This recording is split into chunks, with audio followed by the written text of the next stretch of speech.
I'm Cole Goodwin with CCC News. We're here on location at Haven from Domestic Violence and Sexual Assault in the Dalles, Oregon. January is Human Trafficking Month, and today people across the nation are wearing blue in solidarity with survivors of human trafficking. We are speaking today with Shannon O'Brien, Human Trafficking Task Force Consultant from Haven.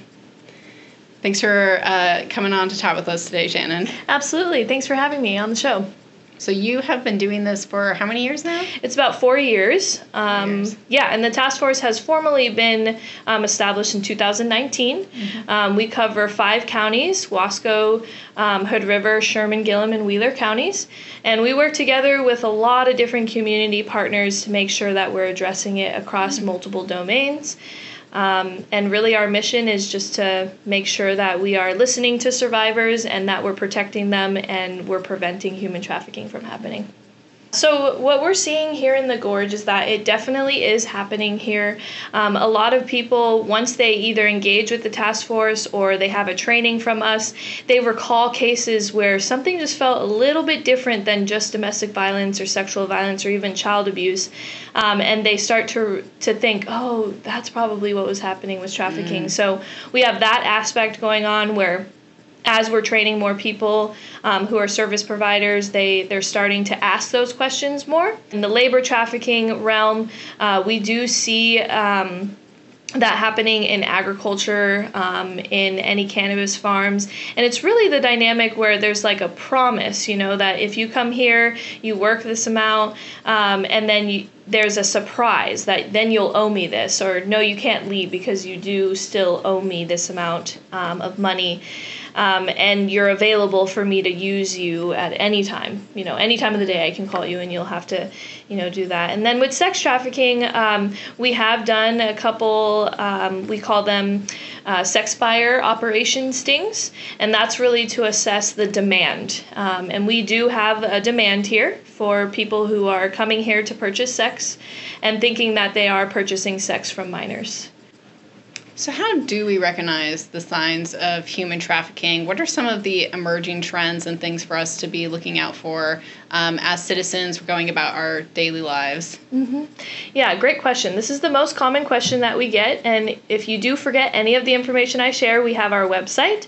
But the main warning signs for potential trafficking dynamics is when you notice that someone is very exhausted, they don't have a lot of their own ability to come and go as they please.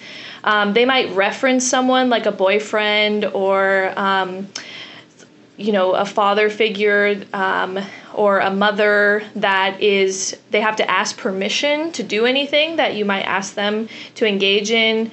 They also might have new brand clothes, new brand purses, really nice, expensive materials that you're not really sure how they got them because they don't work from what you know, but they recently just received those items.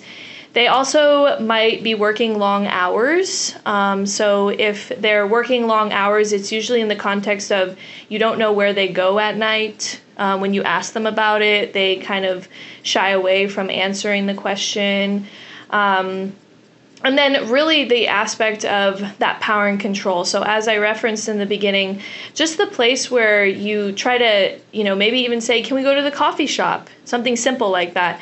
And the person might say, well, I have to ask my boyfriend. I only have a quick amount of time. I'm not really sure if I can, So really when you notice that dynamic of power and control where the person can't come and go as they please. The next step would really be to lean in and validate that person is telling you. If you're concerned about someone who's being potentially trafficked, asking the question, are you safe? Are you okay?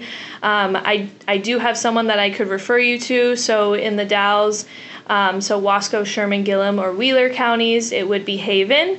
And then in Hood River, Helping Hands would be the resource to connect them with an advocate. If you're ever wanting to talk a case through with someone, the national hotline to address human trafficking is a great place to go. We do have that number listed here, so if you are trying to address someone that you're concerned about, you would call 1-888-373-7888. either if you are in dynamics of human trafficking, or if you're unsure if your dynamic is related to human trafficking, or if you're concerned about someone else, please feel free to call that number. And I noticed that you didn't just say call the police. You first started with validating their experience. Like, first deal with the person in front of you, and then, like, reach out to these resources. So we want to make sure that we're bringing potential survivor and victims into the fold, where we're validating and we're letting them know that we're hearing them, we're listening, and the first step is not that we're going to do something, but the first step is let me know what you need right now for me to help you. And sometimes that is calling law enforcement. Other times it's listening and having that relationship. And then when they are ready to leave the life, they know that you're there, and they can do that with your support. We do work with our law enforcement partners, and they are a huge aspect of that prosecution aspect, and keeping traffickers accountable to what they're doing. However, we have noticed that with human trafficking survivors or victims, it takes a long time for someone to really feel comfortable identifying that they are being trafficked. Usually survivors or victims do not use that language up front. They themselves don't think they're being trafficked, because there is a coercion aspect of being trafficked where you are manipulated and brainwashed that this is the dynamic that either you deserve, or this is the dynamic that you are stuck in because you owe something to the trafficker. And if you tell anyone about it, there is that fraud aspect, and really the manipulation to make that person think that if you tell anyone, you will be hurt, or someone you care about will be hurt. Right now, our really big goal is to make sure everybody knows how to ask those questions, what the warning signs are, and to really bust that myth that it's not just a random person that catches someone and then brings them into a van. And, it is someone that people know.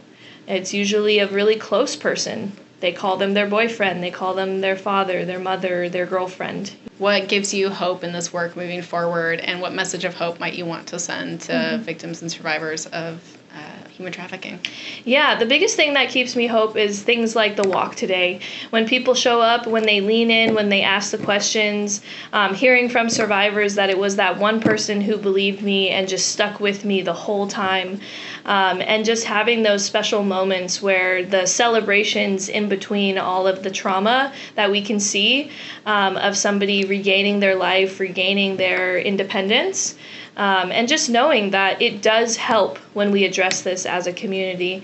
And so we just really want to let every potential victim or survivor, or any family member who might be worried about someone out there that could be potentially trafficked, or preventing trafficking from happening, that we do see all of you, we hear you, and we are here for you as the Mid-Columbia Human Trafficking Task Force.